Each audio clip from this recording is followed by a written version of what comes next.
Hello, I'm Bruce Rice. I'm the Poet Laureate for Saskatchewan, and welcome to The Poet and the Poem. This is a series of talks with Saskatchewan poets, and what we want to do is to go into depth on a couple of poems. Beside me here is Randy Lundy, whose new book, Blackbird Song, has been nominated for 4 Saskatchewan Book Awards, which is about as many as you can get, Randy. It's his 3rd book, and previous books are Under the Night Sun, Gift of the Hawk, and of course Blackbird Song is published from University of Regina Press. And so what I'd like to do is just start with a bit of a conversation with Randy, and then let's talk about a couple of poems in this book, which is I find it interesting in a lot of levels, and I've been reading it, and it's the kind of book that you want to have read several times, and if you're like me, you might find yourself marking it, so buy 2 copies, not 1. But let's get started.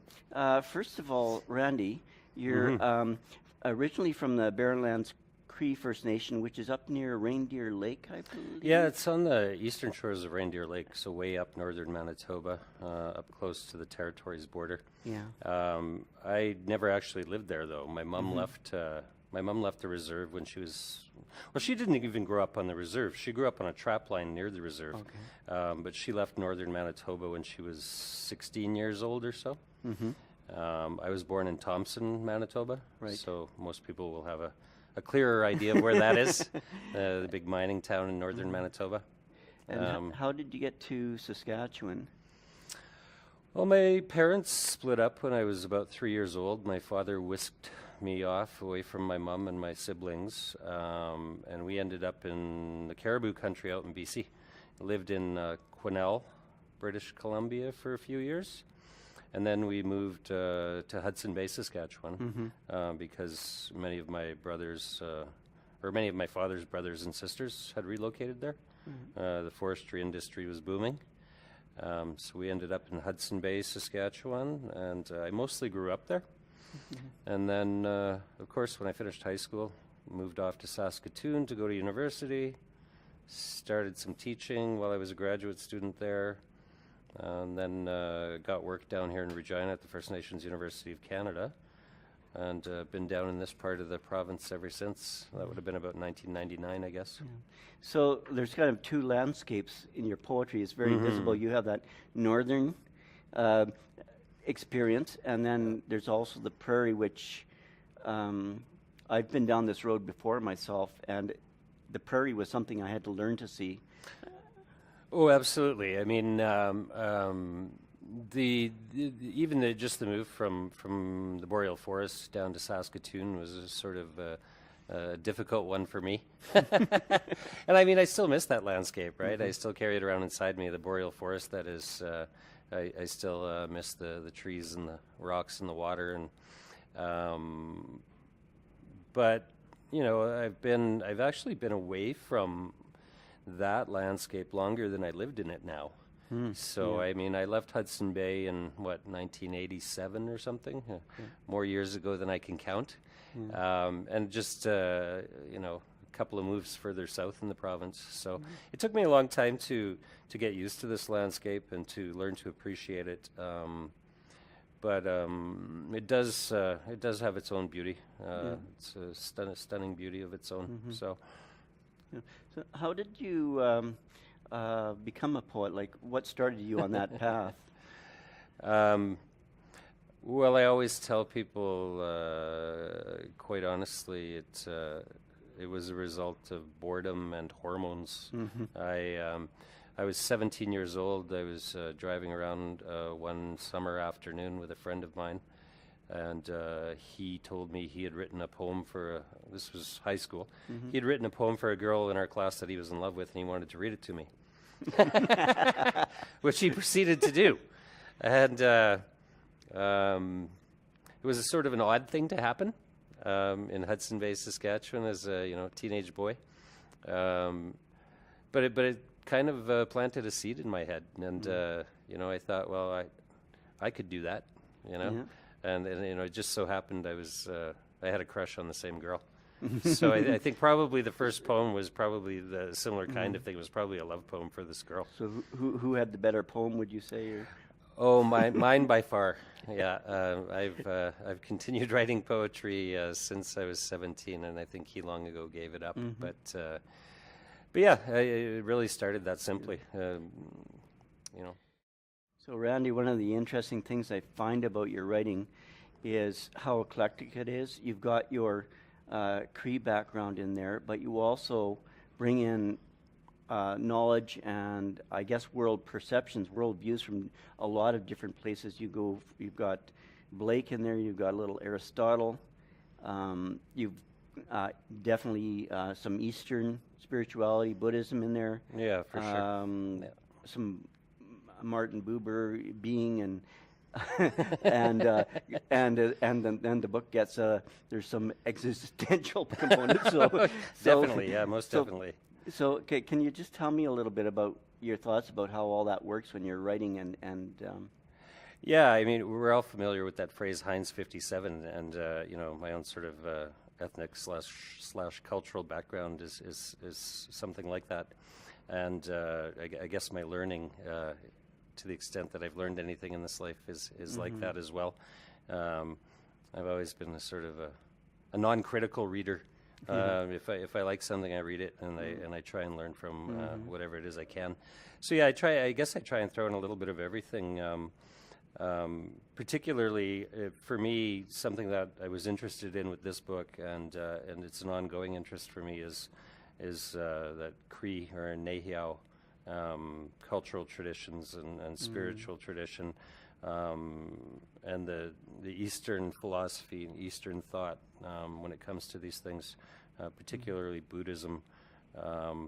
So I've been very interested in sort of thinking about the ways in which Buddhist thought and sort of the Cree Nehiao cultural traditions do or do not fit together. Yeah, they do seem to quite a bit, especially the part that has to do with paying attention and listening, and there's also I found there's a kind of an attempt to sort of remove the ego of the poet's ego from the way you're looking at and seeing things.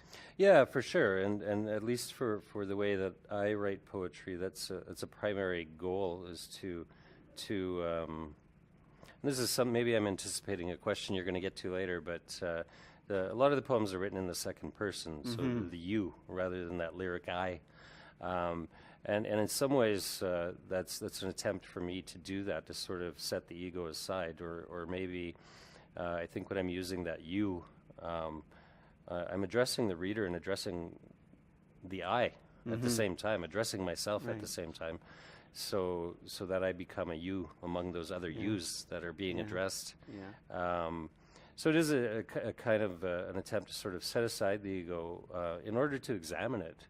And see where it fits into the kinds of things that are being explored. And it is a tricky thing to work with, because it's very easy when you're using that you to remove the emotion or the, I guess, the, you can easily be taking a step further back, where these poems feel very close to the bone. And so it's a tricky line to walk. Yeah, well, and I hope I've managed to walk it with some grace. I think that, one of the preoccupations with the book, which, only became clear to me, sort of in the process of writing it and editing it, was memory, and sort of examining, personal memory and personal history. So that allowed me to sort of stay close to the bone, as you put it, but also I hope part of what's going on in the book is a kind of reckoning or assessment of that personal history that isn't solely focused on the ego, right? So hopefully some of that comes through. One of the interesting things you do in the book is you kind of have an argument with memory. Like at one point you say that memory illuminates nothing, I think is the line. But then there must be 3 or 4 different places where you are going in the opposite direction that, you would think a poet would go. We're always celebrating and elegizing memory, and yet you've got this contest going on with it. What does it give me? Where does it take me, as opposed to being in the now? Yeah, and I mean, I was working on another poem just the other day, and I was sort of wrestling with those very issues. I mean, obviously, as individuals, our personal history, our personal memories are a very important part of our identity. At the same time, I mean, that's one of the things I think that's being interrogated or questioned in the book, as you said, is that sense of our identities being tied to our egos. And trying to sort out how those things fit together or don't fit together, or how our own lives and our own relationships to the rest of being or the rest of the world, how does that look if the poetic voice is not so directly and forcefully attached to the ego, right? Yeah, and part of that, I've had a long simmering interest in Buddhism since my days as an undergraduate student. So, that's one of the roots of that kind of questioning that happens in the book. And also, as you suggested, I mean, one of the lessons that Indigenous elders will speak to again and again and again is humility.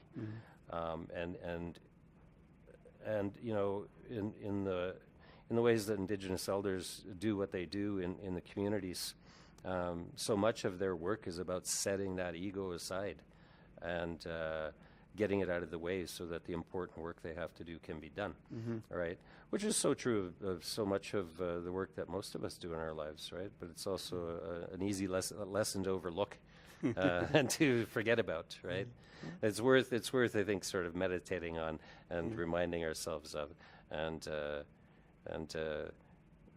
thinking of ourselves as just another one of the creatures that we encounter and deal with in our lives.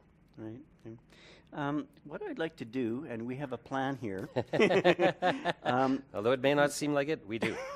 Yes. I just saw this on the bus on the way here, on the transom. But we're going to have, Randy's going to read 2 poems. And one contrasts quite a lot with the second poem.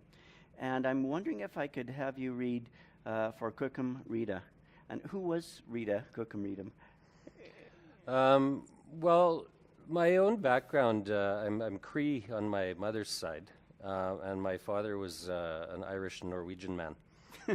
So my paternal grandmother was Rita. She was my Irish Cookham, and very important. She's an important figure in the book, and because she was such an important figure in my life as a child and growing up.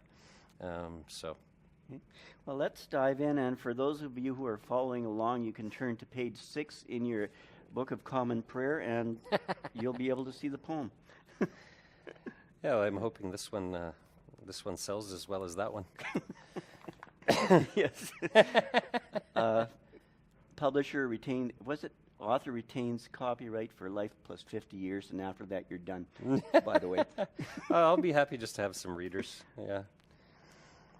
For Cookham Rita. Might as well settle in a hard, heavy chair with a mug of steaming green tea and some powwow or plain chant turned up loud. Stare out the window into the glare of sun glazing the snowfield south of the house. Remember the butter-glazed golden crust of bread fresh from the oven. Remember the oven door creaking, heat blasting your 6-year-old face. Your body's a canvas and bone lodge, stone glow hot in your belly. Low sun at noon falls lower, sparrows huddle at the feeder at dusk. Tonight, a mile north of here, a train engine will groan and then roar, a biblical beast, a week to go, come for the feast. Memory is an uncomfortable skin. Your mind like a sapling bent, curved like the earth, curved like a question mark. Remember that woman. It is always a woman, with white hands or brown hands. The kitchen, midwinter frost on the windows, as you wait for the school bus, that smell, yeast and wheat. Love, was it? Birth? Wow. That's a great poem.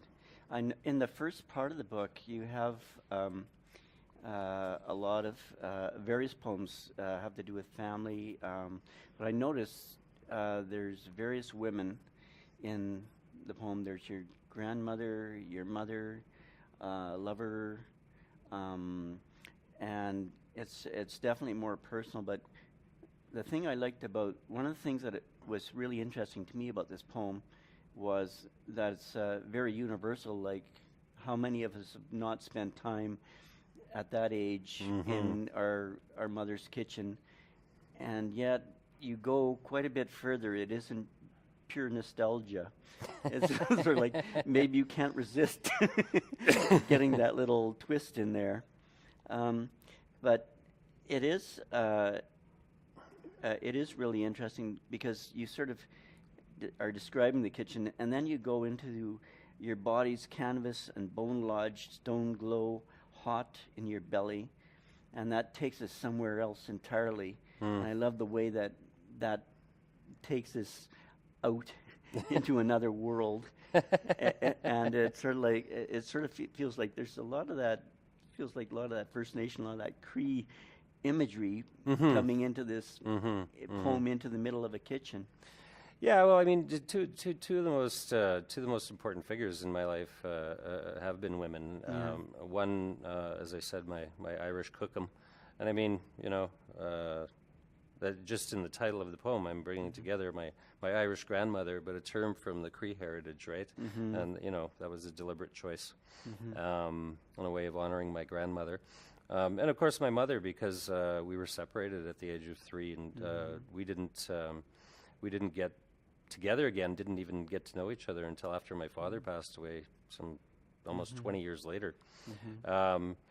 So as a result of that separation, I didn't have access to the Indigenous side of my heritage, to my Indigenous family.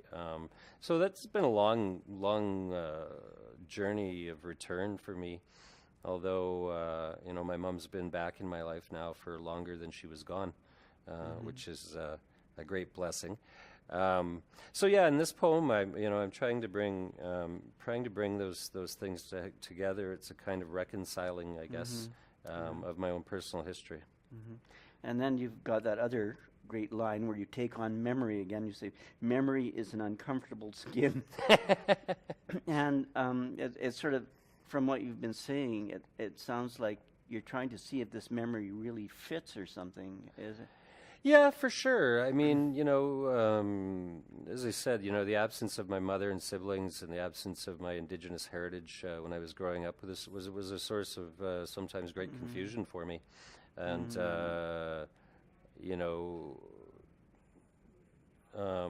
so I mean, the rest of my life afterwards has been, as I said, an attempt to sort of learn more about that and understand what it means, and to come to sort of some reconciliation with myself and my own emotional reactions to those things, and the cultural history that goes alongside the personal history there.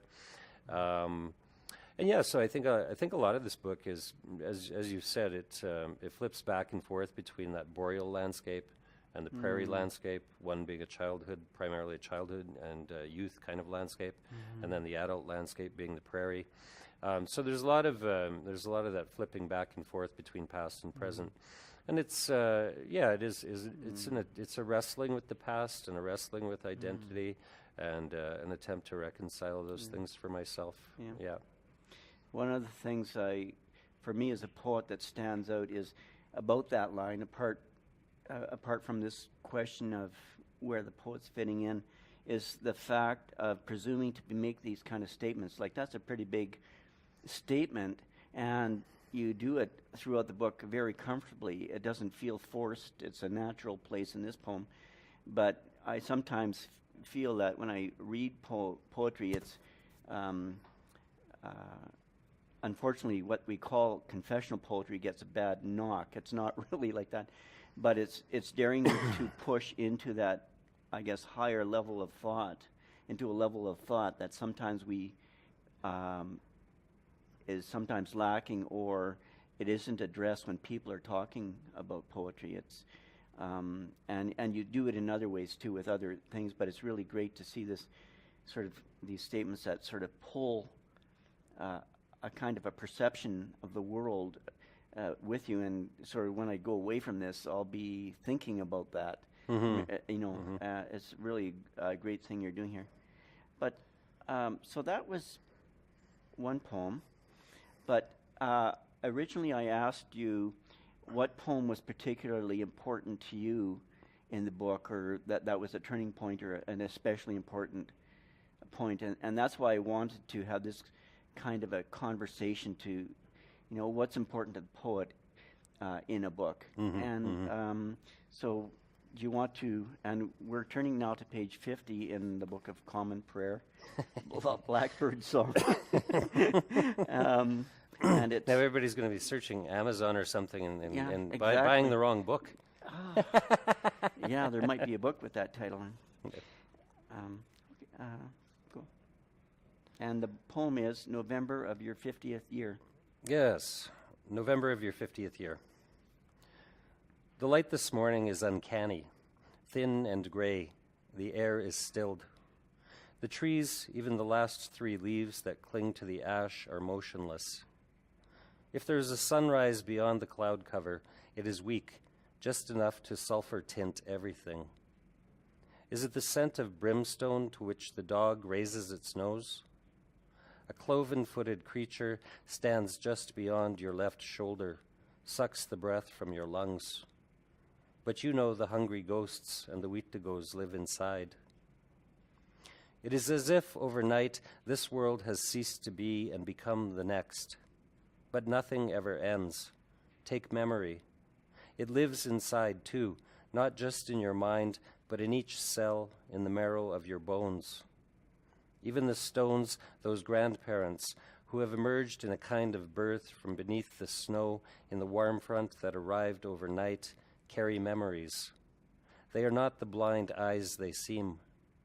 In their silence they are remembering, thinking their way back through crust and mantle to the iron and nickel core. They know you, that core and each stone. They exert an intimate gravitational pull on your body, as do the trees and the small gray bodies of the sparrows huddled there. Your body, too, tugs on all the 10,000 things, as if to wrap itself in a material embrace. Your heart tugs an inland tide beneath the ice in the lake 20 miles away. The seeds inside pine cones reach toward each other across the distance between the northern prairie and your childhood boreal home. When you were a boy, you could feel the wild rosebuds on the slopes of the slight valley that holds Cottonwood Creek, pulling you south toward the muddy brown water and the muskrats you still watch swimming there in summer. A red-tailed hawk hovers, holds its position in the high air. In this season and time, November of your 50th year, the young boy is still alive, wandering the banks of the Fur River, fishing for pike, collecting palm-sized, water-smoothed stones to carry home in his pockets. Blake was right. Everything is infinite. Even the 4-foot cut of birch trunk abandoned beneath the spruce at the west edge of the yard continues its life, though it is no longer adding rings, at least not as far as you can see. But maybe it's a fault in your looking. Look again. Look and listen. Try not to think. Try the meditation of heart-mind. If you listen closely, you will hear the oxidized hinges on the doors of perception squeak, opening and closing, swinging an inch or two in the just now rise of wind. Thank you for that. That's Welcome. wonderful, wonderful poem. And so what was it, when I asked you, what was the key poem in the book for you. What was it about this particular poem? Well, the simplest answer is when I was writing the book, I turned 50 while I was working on the book. Towards the end of that process, and I have long had this theory. You can affirm or deny, but I've long had this theory that men don't seem to start to grow up until they turn 50 years old. Guilty as charged. At least I'm hoping it works out that way for me, or else there's no hope. But I don't know. I don't know if it's a scientific theory or not. But maybe it has something to do with our hormones and a midlife change in men or something. But yeah, I turned 50 during the writing of the book, and as we've said, so much of the book is a grappling with memory, grappling with the sense of self and what that self is, or what it might be, or what it means, and how it's related to all of the things it observes around it. And I think there's kind of a real questioning of who am I, where did I come from, how did I get here, how do those things all fit together, in terms of identity and landscapes and family histories and so on. Can I ask you about the arc of how you got to the poems in this section? And it's called The Path. It's about the path. It seems to be the path getting to this point, but these poems are all, are prose poems in this section, which is quite a departure from what comes earlier in the book, but also in your previous book. I think they tend to be more shorter line poems, and also the point of view here is very much that you, whereas the other poems are sometimes it's an I or whatever. So I'm kind of interested in where this type of poem came from, because it is a departure from where you seem to be going up to this point. Yeah, well, it's interesting. Not entirely true, but in terms of this book, it is true. I think the first book, Under the Night Sun, was almost entirely, short lyric poem, short lyric line. And then, even without me noticing it, which is how usually the best things happen in my life, in the second book, Gift of the Hawk, I don't think I was even really conscious of it, but there are prose poems in that book. Right. And the editor for that second book was Daniel David Moses, a Delaware poet and playwright and university professor. And at the end of editing that second book, he said to me that, my favorite poems in this book are the prose poems. He said, I used to write in that form, he said, and I'd sort of given it up and forgotten about it. And he said, you just kind of start in the middle of a thought, and then this whole world opens up. And he said, those are my favorite poems in this book. And I don't, that's always stuck with me. I don't think it was sort of at the forefront of my mind when I was working on this book. And it's interesting to me, at least, that all of those prose poems, I kind of like to think of them as meditations. In the center of Blackbird Song, were all written pretty close together, and they were the last poems that were written for this manuscript. Originally, they weren't even going to be part of the manuscript. And then I got to a point in the editing process, I just said to the editor, Jan Zwicky, I said, I've got all these poems, and I think they fit in this manuscript. And what do we do with them? And she agreed to, and this was quite late in the process, and she agreed to have a look at them. And we ended up just plopping them in the middle of the book. And in many ways, I think they are the heart and sort of soul or core of the whole book, because they sort of bring so much together that's in both the first and the final section of the book. So much of it is just right there in the center of the book, and dealt with in a kind of really compressed compressed way, not in terms of the form or the line length, but in terms of the sort of the force of gravity that's brought to bear, I think, on the themes and images and so on. But it's interesting, you know, I didn't really sit down and say, okay, I'm going to write some prose poems now. It just seemed like for the things I wanted to talk about and the ways I wanted to talk about them, I couldn't do it in the short lines and in the short poem.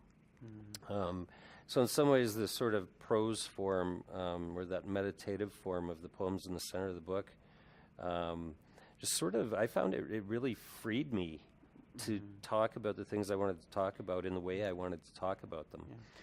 I think there's, with prose poems, it's a balancing act, because on the one hand, you have that generosity that it lets you go and lets you bring in, like, there are some pretty substantial ideas to unpack here. To me, it's very accessible reading, but it's also a lot in there once you get in there.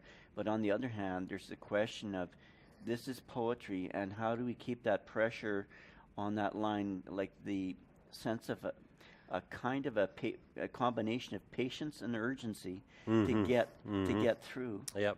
Yeah, it's tricky.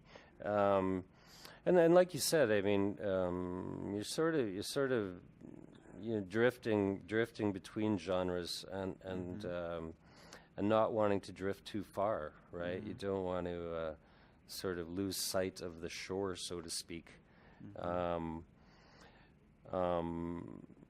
you know, I don't know. I think they're, and maybe just because they're the newest poems in the book, they're my favorites. And I think there's enough attention to rhythm and sound and image that I think they don't lose sight of the shore. I hope not. Yeah. There's one of the things that I was going through here making notes, and the notes themselves looked, oh, there's the beginning of a poem. You've got this graying world, change, being and becoming, stones, material, embrace, heart tugs, and all. And I want $25 to finish this. But it's very evocative, and when you look at it, there's, if we just take one paragraph, like you had that, you were talking about the grandfather stones, I think, and then in the next paragraph you say, you know that core and each stone they exert an intimate gravitational pull on your body, as do the trees and small gray bodies of the sparrows huddled here. Your body too tugs on all the 10,000 things as if to wrap itself in a material presence. And there's a combination of things going on there. And I'd been reading, was it Sacred Stories of the Woods, Northwoods Cree. It was by Carl Ray put it out. But anyway, it's got a story in there about one of the beings who is being chased. He's been up to no good as usual. He's being chased, and he hides inside a stone, and he gets trapped in there. And until I'd read that story, you know, we hear about, you know, the idea that people see these stones as living things. It's somehow, when I was able to attach the story to the stone, I could see that. So when I was hearing you talk about that in here, it came out. But it's really, there's this combination between materiality, like you talk about the geography of the earth and the stones and where the stones came from, but also this other kind of visionary, sort of pull that into this visionary seeing. Yeah, it's an interesting question for me because, you know, the more time that I, you know, spend with Indigenous people, and particularly Indigenous elders, you know, it's always reinforced the fact that that everything, all the other creatures that we share the cosmos with, you know, whether we call them animate or inanimate in English and in that sort of dualistic way of thinking, they all have spirits. They're, and in that sense, they're all alive. They may not have human spirits. They may not be alive in the same way we are. Their consciousness may not be a human consciousness. Yeah. But that doesn't make it any less valid or any less real. Yeah. So it's just walking around in the world on a daily basis. You got to be careful. You can drive yourself crazy. Yeah. But to try and remember that, right? Yeah. And remember that's an equally valid way of seeing the world as opposed to some other ways of seeing the world, and it's a very real one for Indigenous peoples. And it's just a kind of point of beginning for a way of thinking about the world that's just very different than some other points of departure for thinking, right? So, yeah. One thing I love about, one of the ideas I love in here is that you've got the landscape pulling on the poet, but then you have the mind of the poet pulling back. And you were talking about dialectic going on. So there you go. It's an idea that's really worth thinking about and pushing further, because we are trying to respond to the world, but then there's our response going out there and in a way pulling the world toward us, our own gravity. Yeah. And one thing I noticed, I think we just everything's just part of one huge force field or something. Right. It's all interacting. One thing I noticed in there is that you talk about the meditation of heart and mind, and I looked into that a little bit further, and I understand in some of the languages associated with Buddhism that heart and mind are the same word. Yep. And is that true as well with First Nation? Well, it's really languages interesting. It's interesting that you picked up on that, because I don't know linguistically, but I know from sitting and talking with elders that that's the way they talk about it. That's the way they understand it. And it is very similar to some of the readings in Buddhism.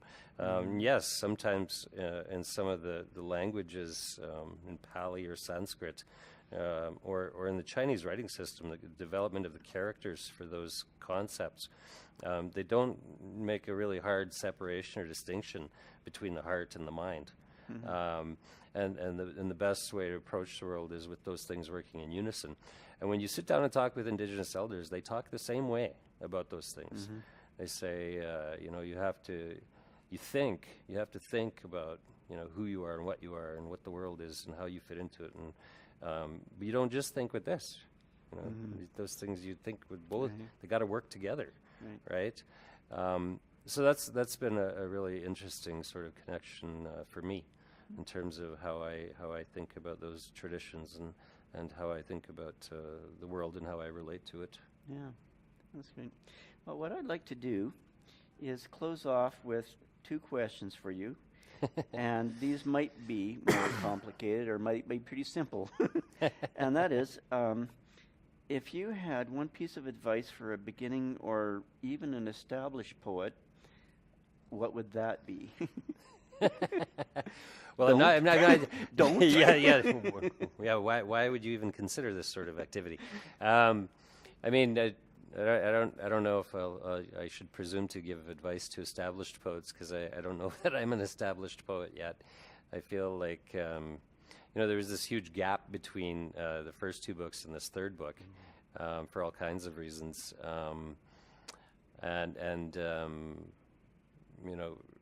it feels good that a lot of the feedback I've been getting from people who know these things better than me seem to be suggesting that I've sort of finally found my footing and I have some sense of what I'm doing with the 3rd book. I hope that's the case. I hope they're right. So I don't necessarily feel like I'm firmly established as anything just yet. But having said that, I mean, and this is easy advice, and everybody probably gives this similar advice. And it's a simple one. It's read. Read.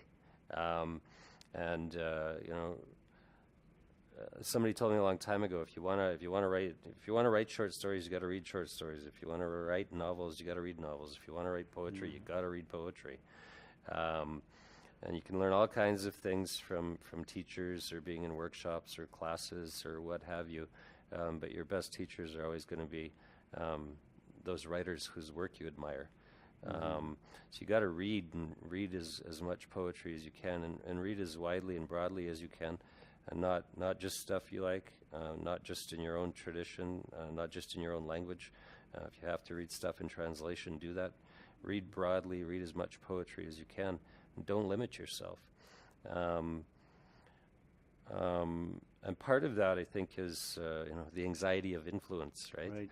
And I think it's important not to fear influence. I mean, again, your best teachers are going to be those poets whose work you admire and you respect and that you want to aspire to.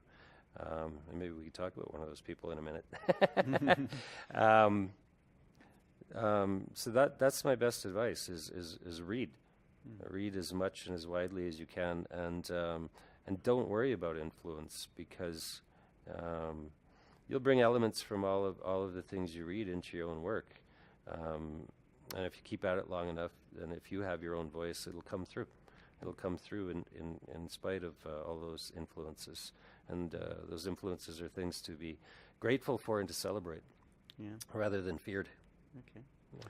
Now I have another question, based on actually the idea of Norman Bethune, who wrote an article, 100 mistakes I have made in surgery, so that other people wouldn't have to. and I'm wondering if you had advice on what not to do. What would you tell people? Or is that a much longer list? Yeah, where to begin?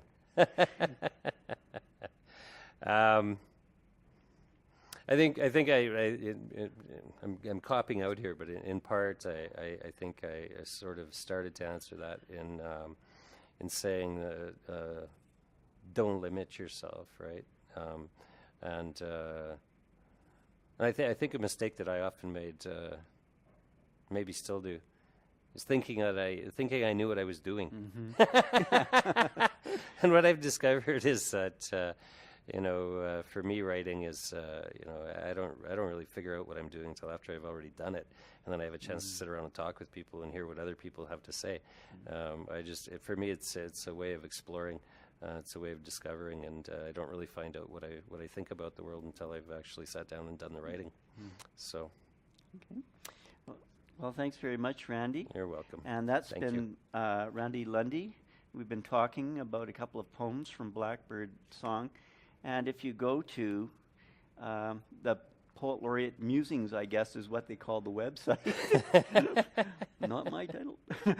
If you go to Poet Laureate's Musings on the Writers Guild website, you'll see a copy of the two poems we talked about, and this interview, of course, and we may have an audio recording or two of the poems as well, depending on how that goes. So thank you very much, and we'll see you at our next version of The Poet and the Poem.